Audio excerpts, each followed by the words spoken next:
বলা হয়েছে 90 থেকে 95 বছরের কঠোর কাফেরও যদি একবার পড়ে, আল্লাহ পাক তার সারা জীবনের গুনাহগুলোকে মাফ করে দিয়ে তাকে মুমিন বানিয়ে দেবে।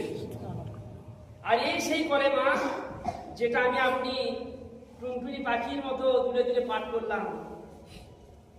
যিনি চলে গিয়েছেন শুধু তারই কাছে রাখবে না, আমি যতবার পাঠ করেছি আল্লাহ আমার ততবার আমার নামায় লিখে রেখেছেন, আমার গুনাহগুলোকে আল্লাহ মাফ করে দিয়েছেন। আরশে আজিমে একটা নূরের খাম্বা রয়েছে, এটা নূরের একটা মিনার রয়েছে, একটা সুতন রয়েছে, যে সুতনে আরশে আজিমকে ধরে রেখেছে।